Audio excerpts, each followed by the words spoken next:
เมยสุงค่ะเมื่อในเป็นวันที่11เดือนธันวาคมที่8ปี2026ในตอนได้เฮาค่ะมาถ่อมด้วยข่าวง่าวเกี่ยวกับเลยลวง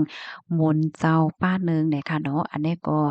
ยาจุมจ้าเพี้ยนเขาเหรียญลองตั้งเงาหงามันเป็นหือข่าวง่าวลื่นสุดซ้ำเป็นจึงหือเนี่ยเนาะต่อถึงมือคำว่าไหน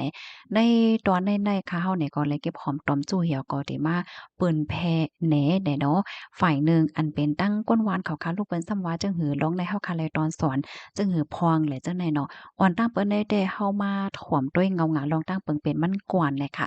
มื้อวันที่9เดือนธันวาคมที่8ปี2026ยามกลางไหนนั้นมีข่าวงาออกมาว่าโหเปาจุ้มสังฆาเจ้าเจวิงเจ้านาดีปลีกหารเจวิงและจุ้มป้องกันวัดแม่คำเจวิงแม่จันใจตอนเก้งให้เขาและจะเทศปางซับเจียงเกี่ยวกับลวยลวงเงินต่างหลูในวัดหาลายกว่า8ล้านปลายจำ9ล้านแน่เนาะ เจ้าหน้าที่เขาบอกลาดว่ามือนานในจุ่มป้องกันวัดแลตะกาศรัทธาวัดแม่คำเขามีรองทางเถิมว่าเงินตั้งหลูในวัดหาลายไหวตั้งน้ำเมื่อตองถามเจ้าก้อนวัดในจึงมันเจ้าในก็ลาดว่าเมื่อปีกายมีเจ้าหน้าที่ปริหารกับสืบมาว่าหมายเย่เงินเจ้าก้อนวัดมีรองก้องก่ายจวมอโมลอง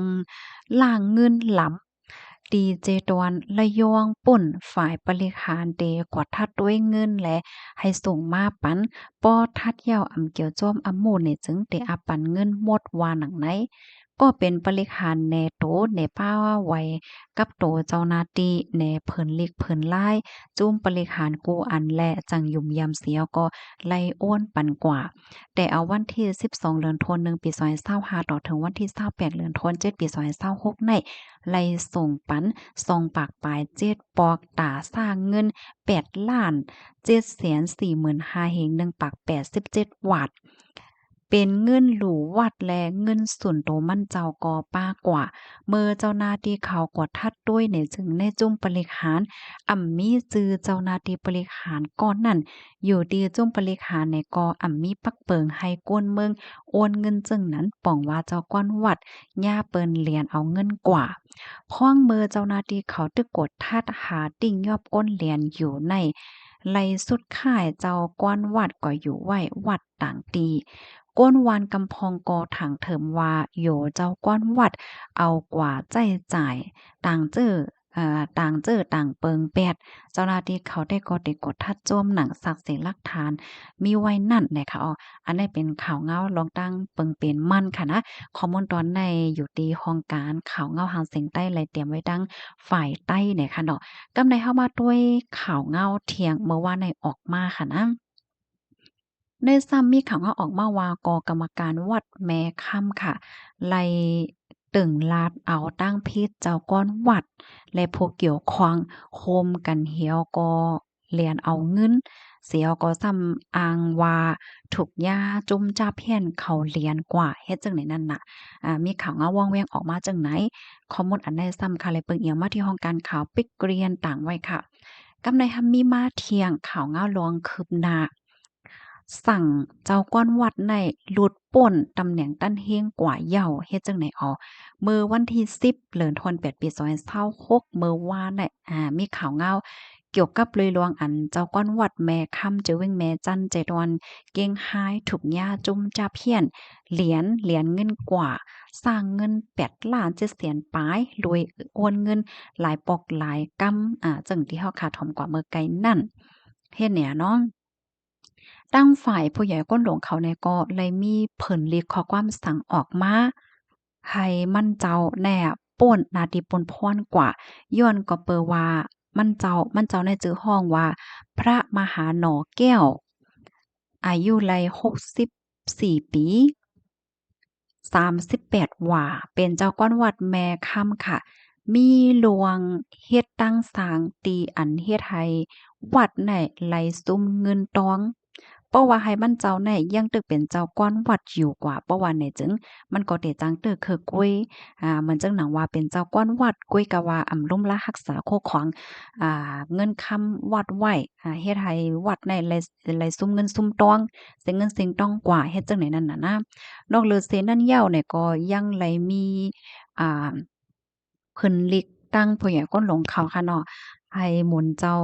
ต่างเจ้าต่างป้าได้มาหับเป็นเจ้ากวนวัดเล่นต่างกว่าว่าในออกข้อมูลตัวนี้ก็คาลิปีมาที่ห้องการข่าวมาติชนต่างไว้ค่ะพี่น้องเฮาคาถ่วมข่าวเงาโหในย่อหันถึงจึงหือพวงปันตั้งหันถึงมาไลเนี่ยค่ะในโกเตเลยว่าเป็นข่าวเงาดีอันก้นตั้งนำตั้งหลายอ่อนกันปักตาปยกอ่อนกันปันตั้งหันถึงทัดสางไหลเจอในตั้งนำตั้งหลาย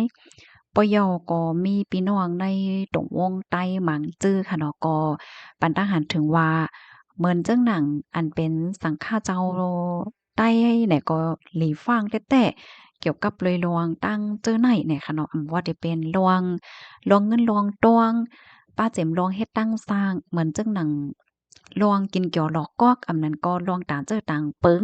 ไหลเจ้าไหนให้ไหลฟังนำในเนาะเพราะว่ามันเป็นมา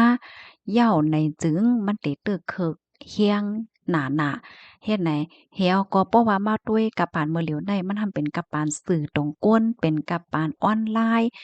ลวงหมังเมียวๆอันที่ว่นว่าเปิ้นคู้โยเปิ้นหันโยในนั้น อย่าไปวนเหี่ยวก็เฮ็ดฮอดกว่าเสกำก็บ่ว่าปานมื้อเหลียวได้ก้นฮักก็มีก้นจังก็มีเหมือนจังว่าเพราะว่าเปิ้นถ่ายคลิปถ่ายวิดีโอเปิ้นแพร่กวาดและจังไหนเนี่ยก็มันจังเป็นข่าวเงาลือหลังลงกว่ากำเหลียวและอันที่ไม่อกไม่ใจหนาเหี่ยวก็ใครปันฟังถึงสังฆาเจ้าไต้ในแดะจึงหนังที่ฮู้กันค่ะเนาะเพราะว่ามันเป็นข่าวเงาอีหยังมาไหนมันเตตึกคึกดอกก้นหนึ่งก็กะนานก้วยมันจือเนี่ยมันเตจังตื้อเคิกต่อป้ากันเสียงมดๆอันนี้ก็หันถึงว่าเป็นรองตีอันหลีอ่อนกันฟังด้วยแต่เฮ็ดให้อันนี้ก็เลยหันพี่ๆน้องๆเฮาเขาปันตั้งหันถึงเฮ็ดเนี่ยค่ะเฮาเนี่ยก็เลยเอามาเปิ้นแพ้มาอบมาลัดมาไข่เน้เนี่ยค่ะนะพี่น้องคะรับถอมยาหันเตือนจึงหือพองมื้อเร็วในก็เฮาคาดได้หันเลยว่าตั้งฝ่ายภูมิปนพ้นเขาเปิ้นแข็งๆทัดค่ะเนาะละลายลวงค่ะนะบ่ได้เป็นลวงเงินลวงทอง ลวงเงินเขาเงินออกในป่านเย้เงินไหลจังได๋ปยก็ลวงยาเมากำเนาะลวงยาเมากำเนี่ยจังไหนเปิ้นก็ทัดเฮียงเฮ็ดจังไหนคะค่ะยินจมูกก็ที่รับถอมปันแฮงค่ะรับถอมยาขอไหลตอนไหลดีมแตกเรื่องเนี่ยก็ต้องถามมาไหลอำนั้นพี่น้องค่ะใครเพิ่มเติมข้อมูลไหลจังไหนก็ยินหลีหมจ้อมรับตอนค่ะค่ะหมายสุงค่ะ